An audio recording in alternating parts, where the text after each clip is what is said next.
a smoke without fire attack.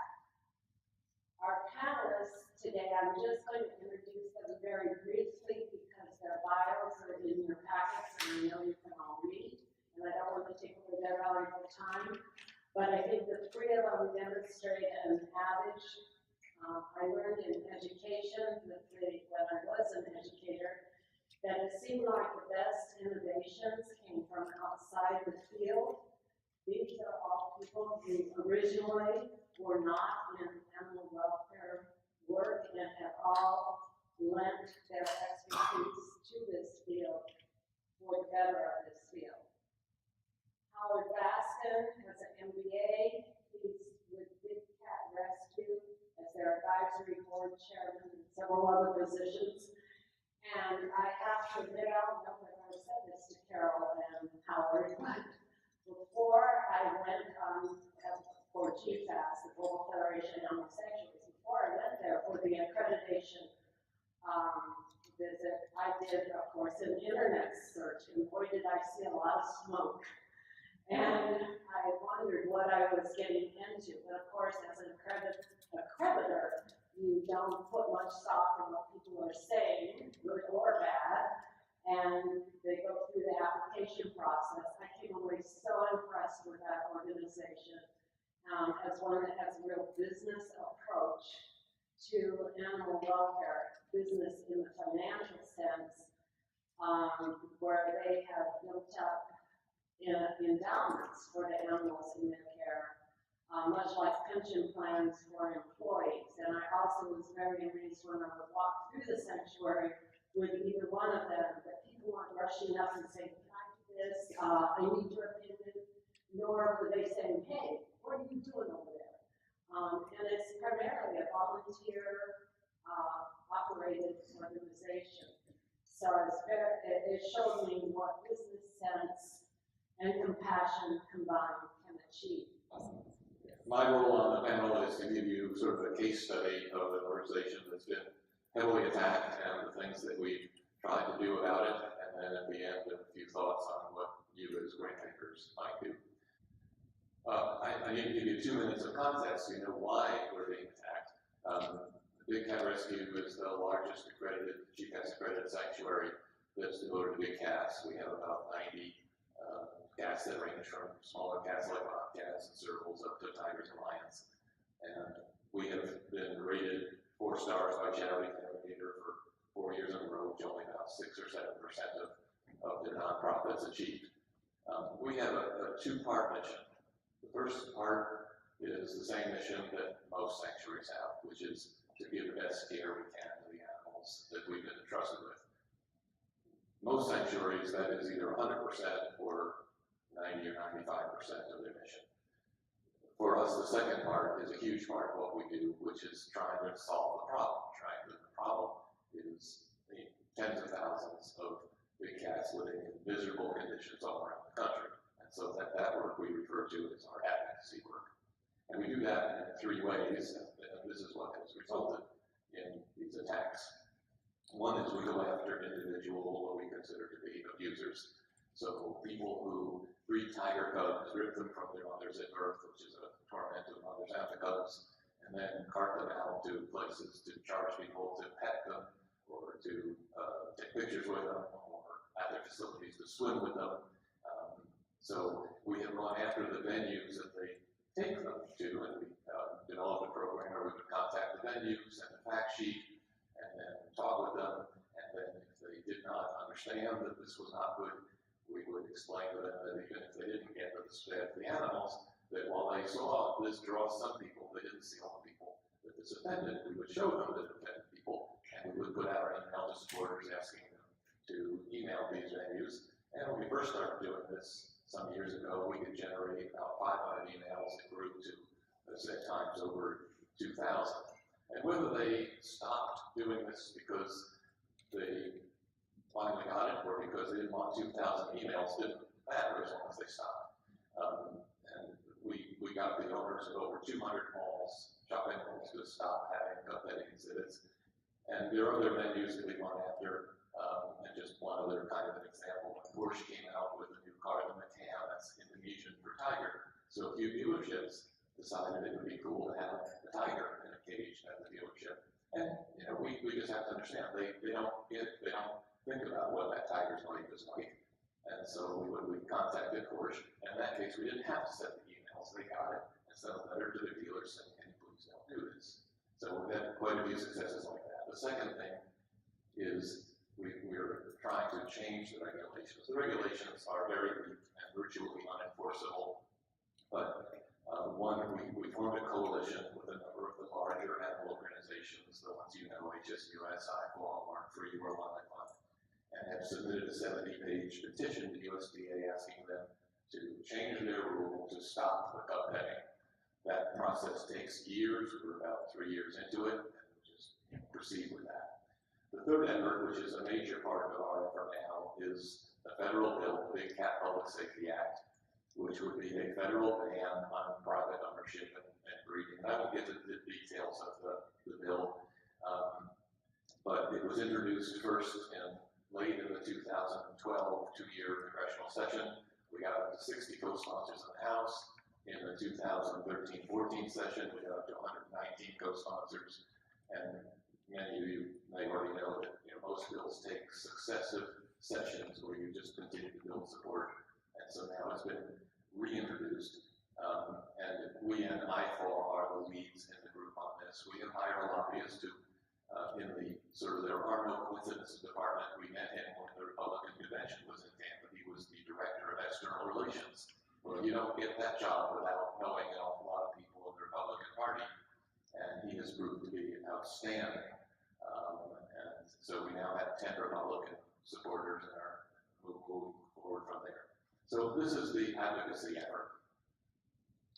And this threatens these people who exploit the animals. I mean, they don't really have arguments to justify why they're taking tiger cubs out or having animals live in miserable conditions. And so they attack us, trying to basically damage our credibility. And so the one that has probably been the single largest opponent has been a guy named Joe Schreibel, who operates something called GW Zoo in Oklahoma. He was the one whose mall cub petting business we pretty much destroyed. I'm going to introduce you to Joe now with the video that he made addressing my wife Carol, the founder, who is sitting over there.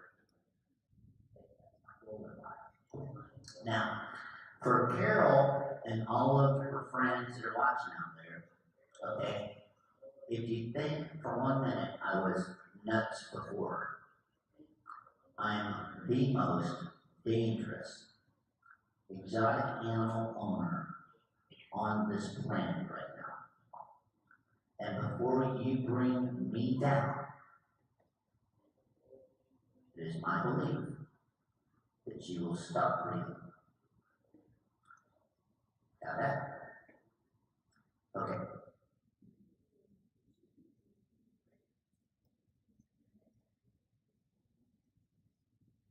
You need to do something to get it back to me?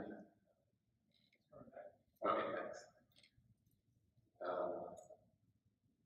Joe made more than 60 YouTube videos trashing Carol, me, Big Cat Rescue, and while these are not terribly credible to anyone who knows anything, what happens is when you go to YouTube and see one of our videos on the right-hand side of YouTube, it shows other related videos, and some of his will show up.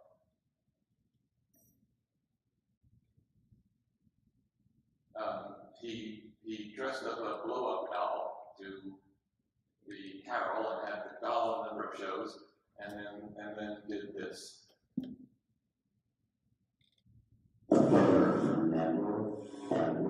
Ever see me face to face. Ever again. Which I'm sick and tired of this shit, I am. Okay, so that's what we're dealing with. And while he is more extreme than most, we're dealing with some really scurrilous people who own these animals. I was disappointed that was the end of the doll. I was hoping when he got done with it, I would get it, because I thought it might be easier to live with than Carol. He created a website trashing us called animalabuse.org. We created a website called 911animalabuse.com, and on it we list the various players who we believe are abusing exotic animals, and we neglected to take out the .org URL, so he took that to create a website all about us. When we were going after the malls, he decided the way he would get back at us was to rename his traveling show Big Cat Rescue Entertainment. You can see the top half there, he took part of our logo. The snow leopard eyes were the masthead of our website at the time. He started handing out cards that had a phone number with our area code saying Florida office, and then wrote on Facebook, basically, that he had taken out the name so that when we criticized him, people would think we were criticizing us. And it actually worked. We started, this is back in 2010, we started getting emails from people around the country who knew us, who would see this and email or call and say, wait a minute, I thought you guys didn't do this kind of thing. I thought you opposed this. He would take our photos and videos and alter them, and it was extremely crude. This is actually one of the most mild, crude ones that I could find of his. To give you an example, I wouldn't show you some of the others. When I speak about the law, I went to law school 35 years ago, but I've never practiced law, so I'm speaking to you as a layman and not giving legal advice, but there's a law called the Digital Media Copyright Act, the DMCA, which protects providers being people like Facebook and YouTube. If they decide the problem, it's up to them. And so if someone puts up a photo and you feel it's your photo, you notify Facebook or YouTube, and they are obligated under that statute to take it down and notify the person who put it up there. And that person can do nothing, put it down, or they can do what's called a counter notice, which has some specific statutory language to it that basically says, under a penalty of perjury, but no one's going to pursue them for perjury, that the photo was taken down by mistake. So Joe issued that, and I got a Facebook saying how clever he was, that he had outsmarted us by falsely making this. The downside of doing that is it opens you up to statutory damages. So one of the things that someone who's attacked can do is sue, just like you heard from the Bat Sanctuary. The problem with suing for slander and libel, there's a couple problems. One is proving damages. How do I prove that people saw this material and didn't donate to us? Most people are not going to see it, call up and say, hey, I saw this, I'm not sending you money. So it becomes difficult to show monetary damages. And then if the person who does it doesn't have assets, then you don't have anything to collect. And you can't enjoin future speech. You can't get a ruling that says you can't ever say anything about us again. You can only say, you get a ruling that says you can't say that about us again. But here, this wasn't slander and libel. Here, he had violated our trademark and copyright laws to our logo and our name. And their damages are done differently. They're done by, if you use someone's name, you are liable for whatever money you made using their name. So we spent 2 years suing him from January 2011 to February 2013. We did end up with $1 million judgment. He and his zoo then filed bankruptcy, and he formed a new entity and tried to move all the assets of the other entity into the new entity. So we had to hire Oklahoma attorneys to go after him, which we've been doing for the last 2.5 years. We have recovered about $200,000 in assets in pursuing him. Would anybody like to guess, or I would ask for a guess, just throw out a number of what we've spent in legal bills doing this? 50,000? 100,000? It's a little over $1 million. Now we didn't think it would be, but you don't know when you start a federal lawsuit like this. And this has gone on for 4 years. I'm going to talk about some other attackers. This was a website, a YouTube site, set up with a video made to trash us, and the author only identified himself as N. So I hired an attorney to get a court order to order YouTube to compel them, that's the word they use, to tell us who it is. And so information, and the author was Nate River. Well, Nate River happens to be just a fictional character in some kind of a Japanese series, and you can go and under any false name set up a YouTube account. The IP address is there, but very few people have a static IP that always stays the same in their computer. If you sign up for Bright House, your IP rotates. So we might be able to identify that he was from Toledo, which wasn't going to do us any good. So just gave up on that one. There's a woman named Susanna Kugel, who is a outspoken owner and advocate of owning exotic animals. The woman in the photo is Kathy Stearns. Kathy Stearns runs a horrible place not far from us called Dade City Wild Things, where she forces cubs into a swimming pool and charges people to swim with them. And I was actually volunteering at an Oktoberfest. I was run by the chamber. I was on the board of the chamber at the time. So I was there as a volunteer who drowned, much to my dismay, so that they had rented her a booth to do her cup packing. You know, they just didn't know any better. After that, I got the board to vote they would never do that again. She at the time didn't know who I was, so I went up and did a little, my only undercover operation, and had somebody film me asking her questions and getting her on tape, just lying right and left. I had the cub held like this. The cub is squirming, and I said, it doesn't seem very happy. Just, oh, that's how the mother's holding. I think that's how the mother's holding. So Susanna took that, and we posted it. Susanna took it, and is now claiming that Howard Baskin was sneaking around behind his wife's back doing cub picking. Another issue is these petitions at Care2 and Change.org, where anybody can go in and set up a petition that says anything. And people read these and they don't think to investigate and say, is this really true? And one thing I would fault these sites for is it would be so easy for them. If someone is putting up a petition to attack someone, it would be so easy for them to provide a place where someone can write a defense. So that when someone goes with a petition, they can say, well, let me see what the other side says. So we had for a week the worst, like 100-year rain in Tampa, and every cat had dry area. No cat had to be in water. The tigers love water, so the cat in your picture here is Zabu.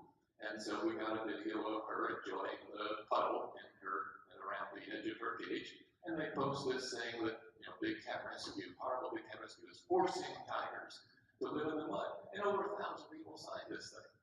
Now, fortunately, a year ago at the Taking Action for Animal Conference, I happened to notice the booth of Care2 and got to speak to a fairly senior person, explain to them these petitions, and they took them down. And then when this one came up, I went back to her and said, could you do that again?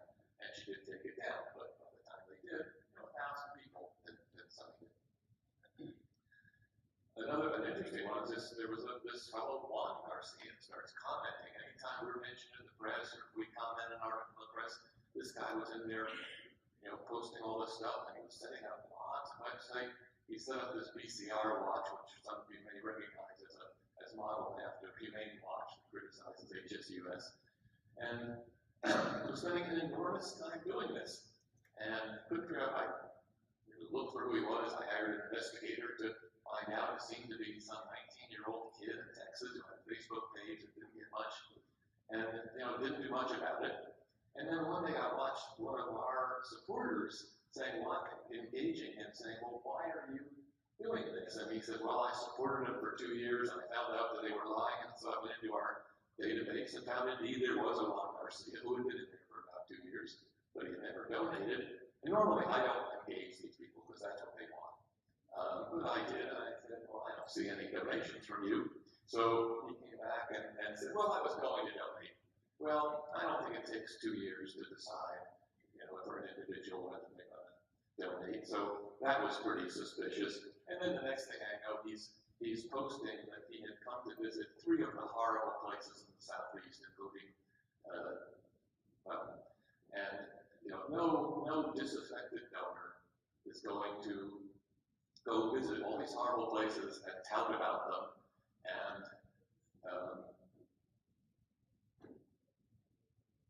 I'm sorry, I lost my train of thought. It became clear that he was not, and instead, endless hours writing all these blogs and stuff. That just doesn't make sense. So he is either one of the animal exploiters or hired by So, we set up on our 911 animal abuse page, we set up a site, a page on him that we could direct people to. And then what we decided to do is we set up a page called bigcatrescue.org/lives. And I'm not going to take the whole page, but basically the page starts out by listing our credentials, a few of them, some that I gave you at the beginning. And then it says, okay, so if we're good guys like this, why do you see these people criticizing us? And it goes into our advocacy work.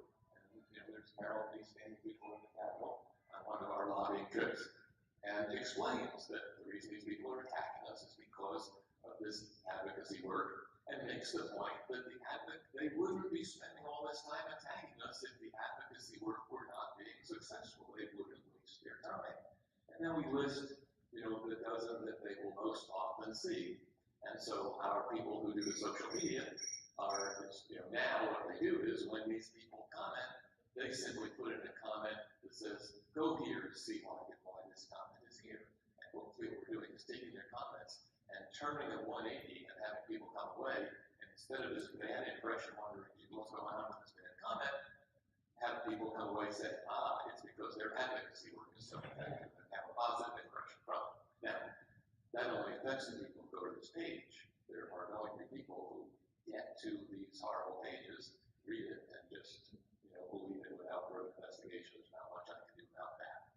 So, if you were to ask me what you as grantors do, these may be all things that are obvious to you, but I just tried to give it some thought. It's not what I normally involved in. And the first is you are a much more sophisticated audience than the general audience. And so I think by nature are less likely to look at something and say, oh my God, and just believe it. But, to investigate it. I'm dealing with a situation right now where a nonprofit from Africa has approached us about something, and I don't know who they are. And so the first thing I'm doing is teeing up and saying, look, I'm going to ask you some very frank questions. I don't want you to be offended. And then asking them the questions.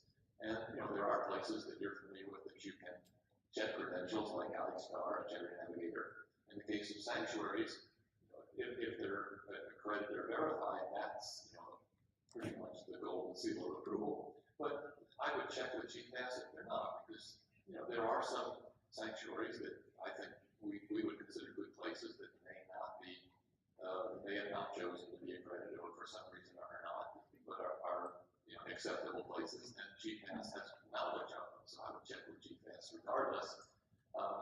You can go to our 911animalabuse.com site and look up people and search to see. In some cases, we've actually put some effort into those. We can't do that with all of them, so in some, the page is more or less kind of a hodgepodge of news stories that we post there about, but you can see if they're on there.